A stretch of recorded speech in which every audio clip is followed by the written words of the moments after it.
ke ya le dumedisa lebitso la morena wa rona leng Jesu Kriste wa Nazareta. Lebitso la ka ke nna Sister Kinewe mo kanaleng e ya nna Rogate Sesotho. Ke le amohela kaofela mo kanaleng ena, le lona ba batjha ke le amohela, bana beso le amoheleile. Ya bana beso mo kanaleng ena ke mo re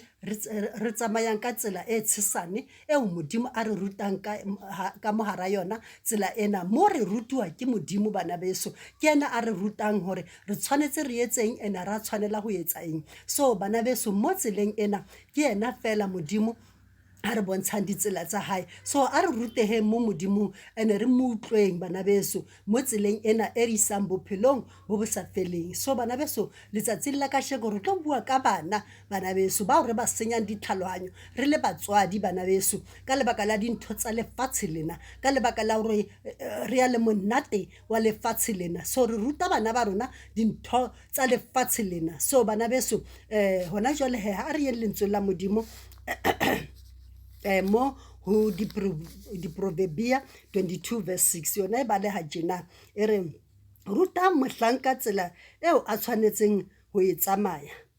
le mohla a tsofalang a keke a kgeloha. So mohlanka re mo ruta tsela ba re ruta mohlanka tsela eo a tshwanetseng ho e tsamaya. Re ba ruta ba sale ba banyane hore ha tsofala a skebe a ilahla. So bana beso a re ruteng bana ba rona lentswe la modimo. So ntho e etsalang he mo lefatsheng ho etsala dintho tse ding tse sentle ka lebaka la hore o fumana ngwana ngwana wa 1 year, ngwana o setse a rutiwa founu ka montlong ka lebaka la hore o mong le mong ka montlong o na le founu. So le yena o rekelwa founu ya hae e mo lekaneng ka montlong, and then ho emetswe fela hore ha ngwana a holanyana and then a ba bo ma 7 ba tle ba mo rekela laptop he le hore ke batho ba na le ditjhelete ba mo rekela le difounu tse kgolo. So bana beso a re hlokomeleng dintho tse jwalo, re bone ekare ke dintho tse ntle, re bone ekare ke dintho tse etsang hore ka montlong ka mo bophelo bo be easy. Ngwaneso a se bophelo bo bo easy ka lebaka la hore exposure dintho tse wrong mo baneng ba rona. Ngwana wa 1 year ha tsebe letho ebile ha bone letho, mare already o setse a ithuta sona seo sa ithutang sona se senyane o tlo gola ka sona. So bana beso a re ithuteng hore re tlogeleng he ho bontsha bana ba rona dintho tse sa tshwanelang. O mong ngwana o fumana a dutse kamoreng ya hae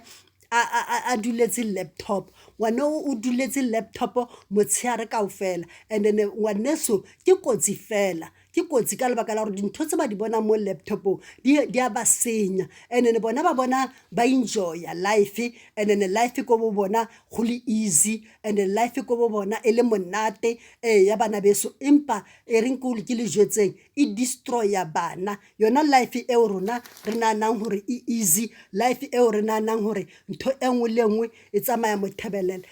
yona life e ngwaneso e senya bana. So bana beso re ye lentswe la modimo mo ho Ezekiel 20 verse 7 sorry, yona e baleha tjena, e re me kare ho bona ho lahle e mong le e mong dilla tse ka pele ho mahlo a hae, le seke la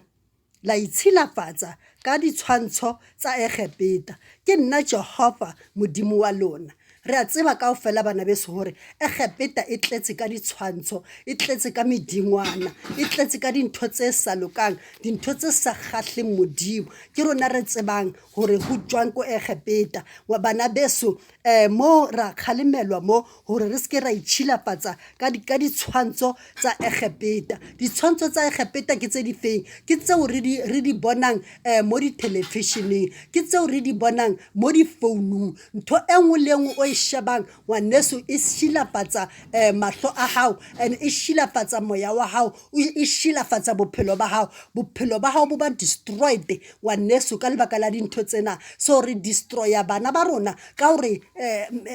ra ba shilafatsa ka hore ba shebe dintho tsena ngwaneso re re ke life and le life ya teng e easy e monate bana beso re senya bana ba rona maphelo a bona ra ba senya ebile ra ba destroya and ka tsela eo re etsang ka teng re tsamaisa bana ba rona hole le modimo bana ba rona ba kekebe ba tseba modimo ebile ba kekebe ba ba le thasello mo modimong ka lebaka la dintho tseo re ba bontshang tsona tsa lefatshe lena so bana beso mo re hloka ho sokolowa rena re le batswadi ka lebaka la hore ka nnete yona luxury e re phelang ka mara malapa a rona re re awa ke luxury o mollo mo tshwere laptop ntate o tshwere laptop mme o tshwere laptop bana ba baholo ba tshwere laptop and then ba banyane ke di phone ba wa tseba keng life easy ka montlong mo ho buletswe television hey re bona life e le monate so bana beso ke tsona tseo ke tsona tse destroya maphelo a rona le meya ya rona so bana beso re hloka ho sokoloha hore re tle modimo ene modimo a re thusa a re tshwarele ene re phele ka tsela e modimo a batlang ka teng o fumane le hore ngwana o tshwere laptop ka mo kamoreng ya hae e tla be sale a dutse ka mo kamoreng ngwana a lebelletse laptop motshehare kaofela so ngwaneso bana ba ha ona le ntho ba ithutang yona ba ithuta fela di-phone le di-laptop bana beso bana ba destroyed ka dintho tse ba di etsang ka lebaka la hore bona ba bona life e le easy but it's not easy ka tsela eo bona ba e bonang ka teng ka lebaka la hore e ba destroya maphelo a bona ke ka lebaka leo ba tsamaelang hole le modimo ka lebaka la hore ba destroyed ke dintho tsa lefatshe lena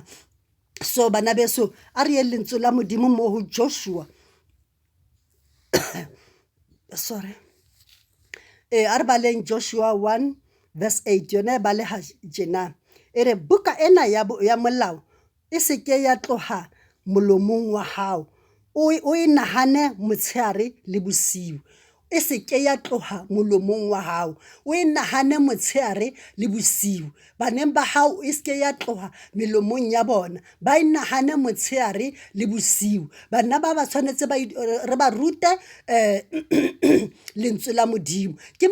maikarabelo a rona re le batswadi ho ruta bana ba rona lentswe la modimo so ke maikarabelo a rona hore re etse se tshwanetseng bana ba rona ba kgone ho tshaba mang ba kgone ho tshaba modimo ha e tswela pele e re o nahane motshehare le bosiu o tle o hlokomele ho etsa ka tsohle ka tse ngodilweng teng le ka moo o tla atleha metsamayong ya hao o iketle so mo re tshwanetse re dule mo lentsweng la modimo bana ba rona tshwanetse ba tsebe hore no ke nako ya thapelo ke nako ya lentswe la modimo o tshwanetse every day ho rapelwe as a family ka mohara lapa ka lebaka la hore seo se ira hore ngwana a gole a tshaba modimo a gole a phelela modimo ka tsela e tshwanetseng ka lebaka la hore ha ngwana ka mohae e le hore ho rutwa lentswe la modimo ngwana o a kekebe a lahla le ha a se a godile o tlo phela ntse a nahana hore la ka ba bolela lo mo o tlo re nna ko hae ho no ho rapelwa ka 7 o'clock re ne re bala lefoko and re rapela as a family so e tlo gola mo ho yena e tlo gola a tsa tseba hore taba e ke taba e dile so bana beso a re etseng re ruteng bana ba rona lefoko la modimo a re ruteng bana ba rona lefoko le ho tshaba modimo mo di Proverbia 1 verse 7 e re ho tshaba Jehova ke motheo wa tsebo empa ba mawatla ba nyedisa bohlale le thuto so ngwaneso engwe vision e re bohlale ba mathomo ke poifo modimo so bana beso re tshwanetse re tshabe modimo re tshwanetse re tshabe modimo ka lebaka la hore ka nnete re rute bana ba rona ba sa le ba banyane ho tshaba modimo ngwana o mo rute hore le ka letsatsi le leng a tla ska a a ema kgahlanong le wena wa fumana a le diheleng a ema kgahlanong le wena a re hore ke be diheleng ke ka lebaka la gore nna mama ka ga nruta lefoko la Modimo. Wena dira mmereko wa hao, dira mmereko wa o rute ngwana hao lefoko ngwaneso a sa le o monyane a gole ka lona mo a le lahlang mo teng, then ke maikarabelo a hao ha e sa le wena ka lebaka la gore wena o dirile mmereko wa hao. So bana beso a re ruteng bana ba rona ba